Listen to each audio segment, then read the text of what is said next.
Now you can go film that racing channel.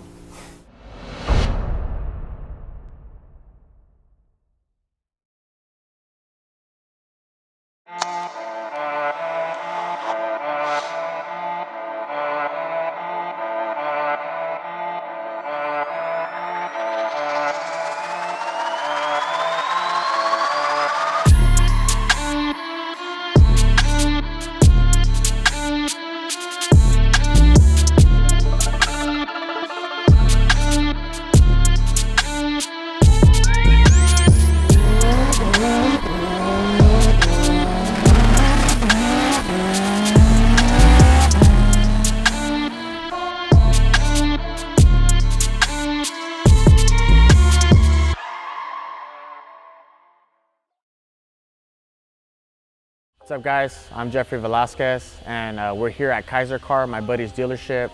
Today we're here with my 2005 Mitsubishi Lancer Evolution GT that makes 917 horsepower with 684 foot-pounds torque. A little story about this car is that I didn't even know that a Mitsubishi wagon was a thing until I saw a for sale post.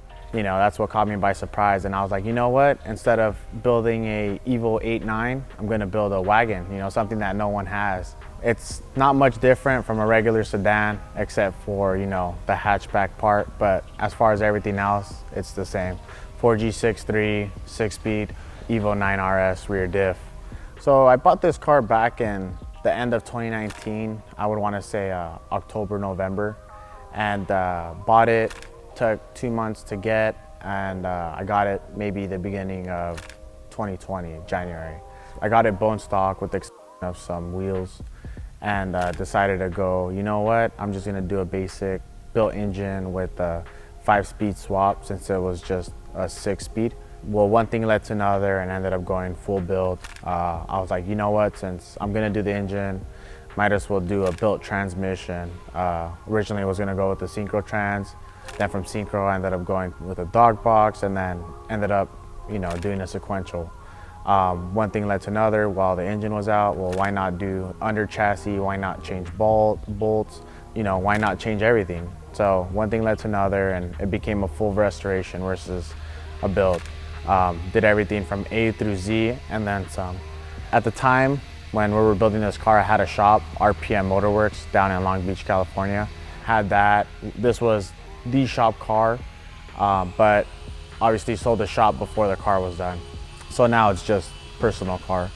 This build took me roughly 3 years from start to finish. It was actually done almost 2 months ago, done by my guys over at UMS Tuning. Tony is actually the guy that did all the, the final nut and bolt check, tuning, a couple other stuff that I had missed on the car, and got her done and got her back. It was pretty straightforward. It was parts that I had from my previous drag build, the one that I never got the chance to finish but kept the parts for.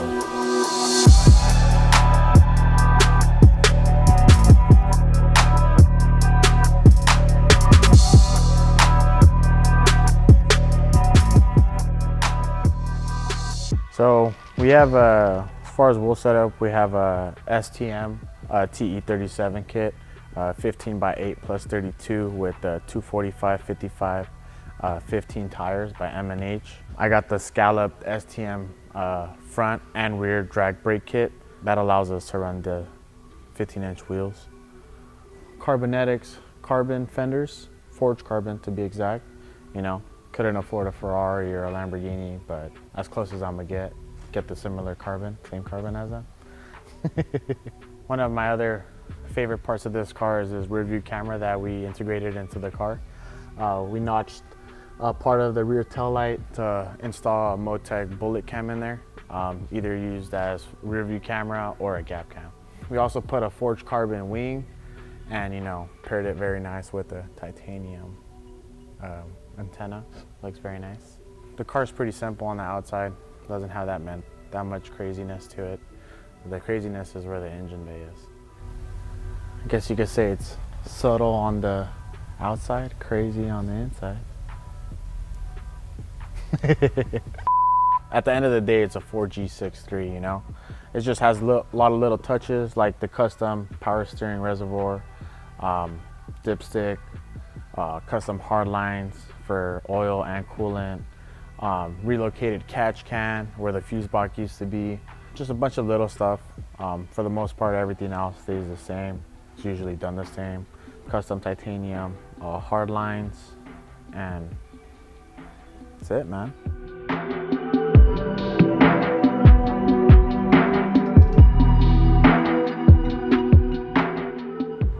So this is the undercarriage. Obviously, we stripped it down, coated it, did a couple upgrades, put a brand new fuel tank from Japan, relocated the battery to the rear, and then all the connectors for the mil spec. Running some tubular subframes, frontline fab billet cover, billet BWR arms, all white line under suspension with titanium bolts with whatever we could find. If you go this way, you have our custom RPM spec, fuel lines, -10 feed, -8 return, all done in a hard line. And then obviously we have the Dime Racing lines from the hard line section to the fuel pump. And then obviously carbon drive shaft from DSS. If we go forward, we have the Busher Racing drive shaft hoop, just in case anything happens, who knows. Same in the front, diamond subframe, OEM powder coated control arms. As far as the front goes, you also have white line bushings, white line sway bar. And then in the front, we have the Busher front cross member.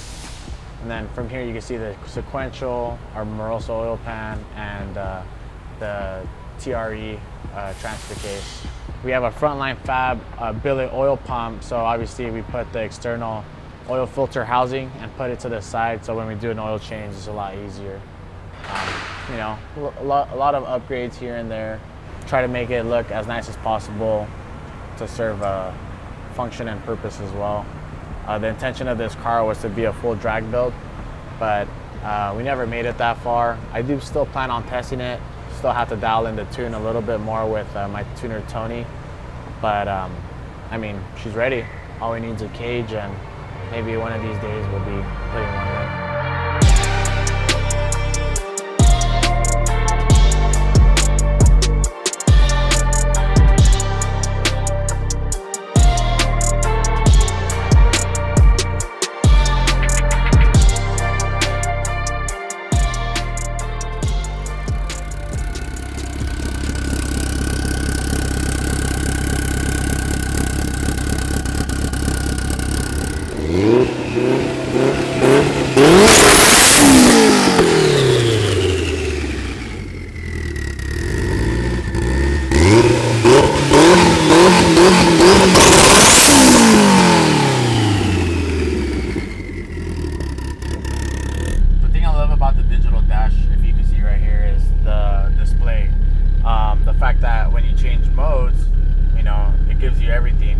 Gives you all your values from engine speed to AFR to oil temp to coolant temp. Everything that you see is what you get. As far as you know, injector duty cycle, boost, GPS, you know, everything is there. You know, if I wanted to go on this race mode, I can, and you know, on the fly, I could go ahead and you know, pick the boost. So you got low, medium, and high. And the cool thing is that on the original one, where it used to be for tarmac, gravel, or ACD, we just replaced that thanks to Tony over at UMS. As far as race mode, we also have a rear view camera in case, you know, we want to see what's behind us. Also used as a rear view camera. Whole screen comes up on reverse. So that's the beauty of it. But for now, we're gonna stick on the original one, because that's the one we like. Let's go for a spin. So we have a 5-speed Dren sequential. It's the same sequential that was on Javier's That Racing channel Evo. He's actually the one that inspired me to build the sequential Evo. I love the interior of this car. It's pretty simple. You know, just have the carbonetics, forged carbon accents. Have a double din with Apple CarPlay, which is a must, you know, when you want to go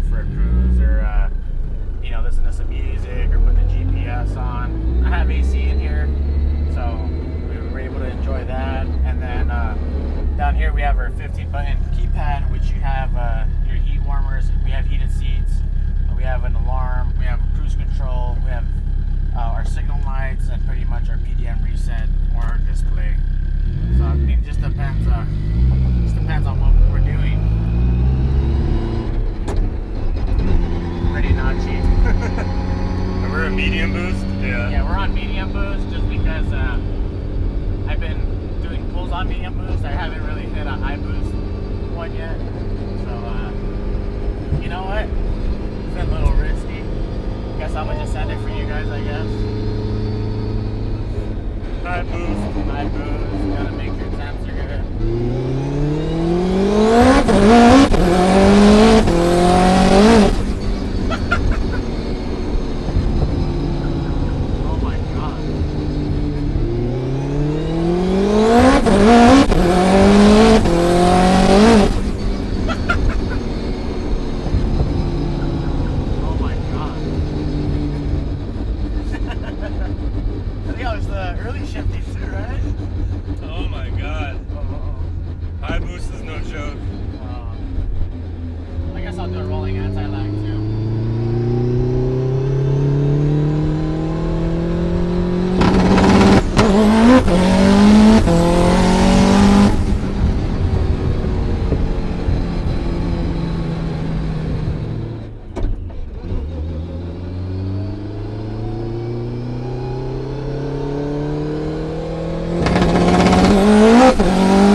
I'm happy. I'm happy. Yeah, this is like the best dadmobile. So, I'm married, right? So, I'm married. I have a dad car, dad bod, no kids. So that's the only thing I'm missing. But you have space. Yeah. To make them. Yeah. Yeah, to make them and to fit them.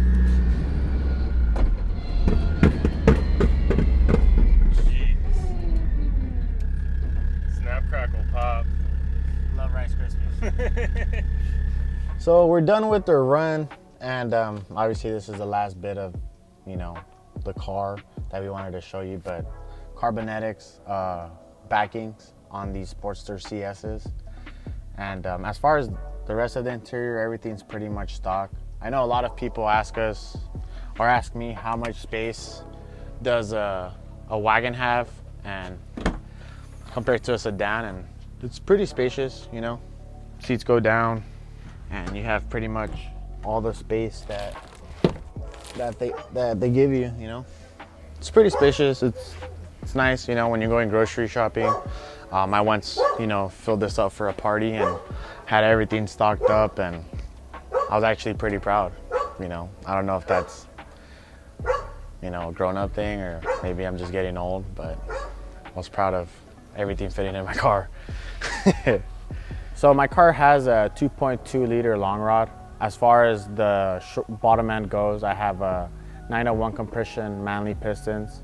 I have 156 millimeter I-beam rods with 6.5 rod bolts. And then for the crank, I have a billet Manley 94 millimeter crank. As far as the head goes, I have a head games, full CNC port and polish, Ferrara valves, Kigley springs and retainers. As far as my turbo kit goes, I have a custom BS Fab top mount kit with the Zoner rotor 9569S with the X4C compressor housing. Everything that's done to it has titanium, so my radiator pipes, my intercooler pipes, everything's titanium, hood exits titanium. As far as intercooler piping goes, it's a 4-inch, and my intercooler is a 6-inch ETS intercooler. So when Tony was tuning this, at UMS. It made 917 horsepower with 684 foot-pounds torque, and I believe that was at 42 PSI. As far as street goes, I think it hits a little bit more than that, but overall it's hit 42 pounds, and that was on a Dynapack. So I built this car before I sold my shop, and there were still a few things that had to get buttoned up. So I sent it over to UMS, where Tony then finished everything up, did all the final touches, and went ahead to tuning it. As far as all the fabrication goes, my buddy Brandon from BS Fab went ahead and did all the fabrication on it. All the custom radiator pipes, intercooler pipes, vibrant clamps, anything and everything. I think he even made a couple custom ferrules for it to fit some clamps, but he took care of everything for the most part. So as far as engine management goes, I have I have a Motec M150 with a PDM 30 and Motec C1212 dash, all sensors, ignition coils, all Motec. I have a BPR, which is Bulletproof Racing double pumper. It has two 525 Hellcat pumps in there. As far as injectors, I have ID 2600s, and all my fuel lines are by Dime Racing except for the center section. It was a RPM spec center hardline that's -10 and -8. I think that's one of my favorite parts on this car is my fuel system. It's just done so clean. So as far as transmission goes, I have a Dren Sequential 5-speed with a Tilton carbon ceramic twin disc.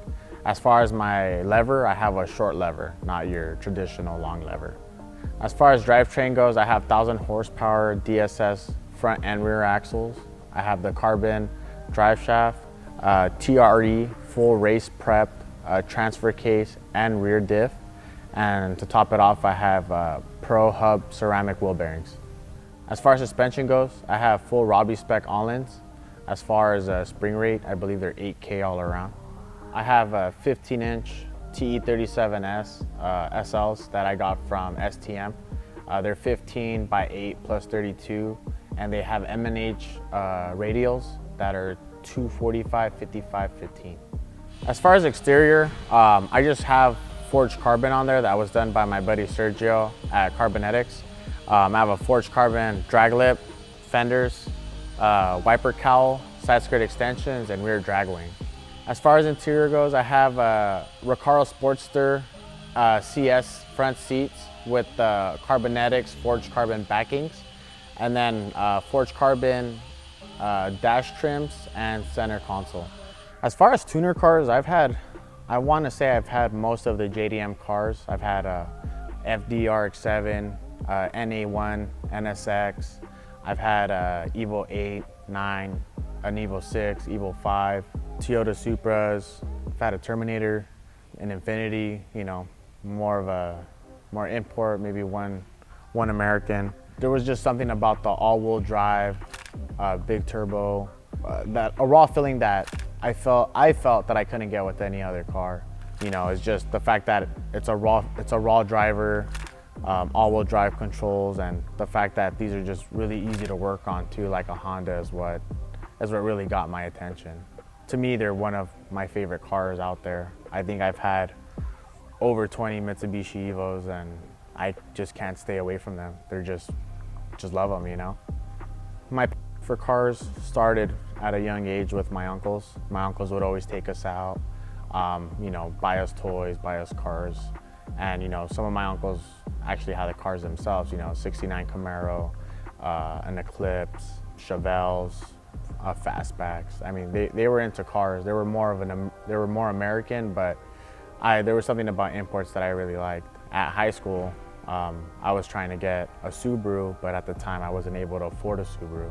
So I got this little Mitsubishi that was involved in a hit and fixed it up myself. And from there, read the forums like anybody else does, and saw what I could do to them, and saw that they had a lot of potential, and that's what I went with. Started to modify them, and horsepower just wasn't enough. Every time I would do a small upgrade, I would just want more and more and more, and until I finally hit this current build, and I mean, even then, you always want more, you know. I think there's a lot of drugs out there, and I think Boost could be one of them for sure. There's just a couple people that I like to give a shout out to for this car, because without them, I don't think the car would be where it is. And that's my good friends, Martin Enriquez, Jacob Profeta, Brian Barahona, Leif Bergeson, and especially my wife, you know. Couldn't have done it without her and her support, you know. Wanted to give up, me to full send it, and now we're here, you know, in debt.